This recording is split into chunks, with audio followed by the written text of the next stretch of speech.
ವಯಸ್ಸಿನ 39ನೆಯ ದಿನದಲ್ಲಿ ನಾವುಗಳಿದ್ದೇವೆ. ಈ ದಿನದಲ್ಲಿ ಯೇಸು ಸ್ವಾಮಿ ಶಿಲುಬೆಯ ಮೇಲೆ ನುಡಿದಂಥ 2ನೆಯ ಮಾತು, ಈ ಹೊತ್ತೆ ನನ್ನ ಸಂಗಡ ಪರದೇಶಿಯಲ್ಲಿರುವೆ ಎಂಬುದಾಗಿ.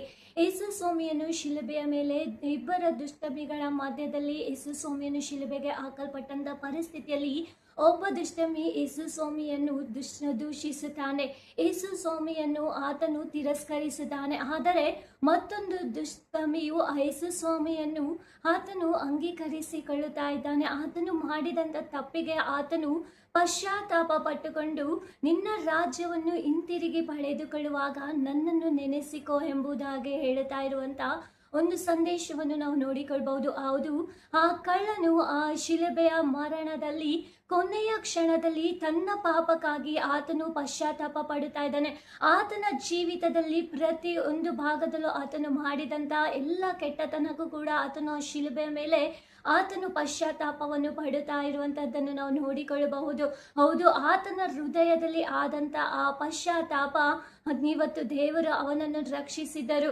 ಆತನಿಗೆ ನಿತ್ಯ ಜೀವವನ್ನು ದೇವರು ಒದಗಿಸಿಕೊಟ್ಟರು. ಹೌದು, ಇವತ್ತು ನಮ್ಮ ಜೀವಿತದಲ್ಲೂ ಕೂಡ ಅಷ್ಟೇ ಒಂದು ಪಶ್ಚಾತ್ತಾಪ ಪಡಬೇಕು.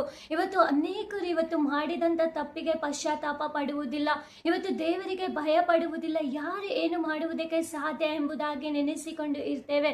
ಆದರೆ ನಾವು ಯಾವಾಗ ನಮ್ಮ ಹೃದಯದಲ್ಲಿ ನಾವು ಮಾಡಿದಂಥ ತಪ್ಪುಗಳಿಗೆ ಪಾಪಗಳಿಗೆ ಪಶ್ಚಾತ್ತಾಪ ಪಡ್ತೇವೋ ಆಗ ದೇವರು ನಮ್ಮ ತಪ್ಪುಗಳನ್ನು ಕ್ಷಮಿಸುವಾತನಾಗಿದ್ದಾನೆ. ಅದು ಮಾತ್ರವಲ್ಲ, ನಮ್ಮನ್ನು ರಕ್ಷಿಸುವಾತನಾಗಿದ್ದಾನೆ.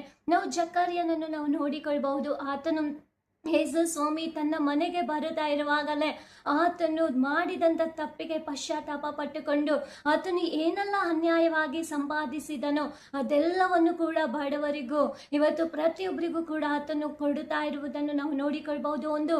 ಒಂದು ಮನಸ್ತಾಪ ಆತನೊಳಗೆ ಬರ್ತಾ ಇರುವುದನ್ನು ನೋಡಿಕೊಳ್ಬಹುದು. ಆ ಮಾತನ್ನ ಜಕರ್ಯನು ಹೇಳಿದ ಕೂಡಲೇ ದೇವರು ಆತನನ್ನು ಆಶೀರ್ವದಿಸಿದರು, ಆತನಿಗೆ ರಕ್ಷಣೆಯನ್ನು ಕೊಟ್ಟರು, ಆತನ ಮನೆಗೆ ರಕ್ಷಣೆಯನ್ನು ಕೊಟ್ಟರು. ಸೊ ಇವತ್ತು ನಾವು ನಮ್ಮ ತಪ್ಪಿಗಾಗಿ ನಾವು ಪಶ್ಚಾತ್ತಾಪ ಪಡೋಣ. ದೇವರು ಖಂಡಿತವಾಗಲೂ ನಮ್ಮನ್ನು ಆಶೀರ್ವದಿಸಿ ರಕ್ಷಿಸುವಾತನಾಗಿದ್ದಾನೆ. Thank you. God bless you.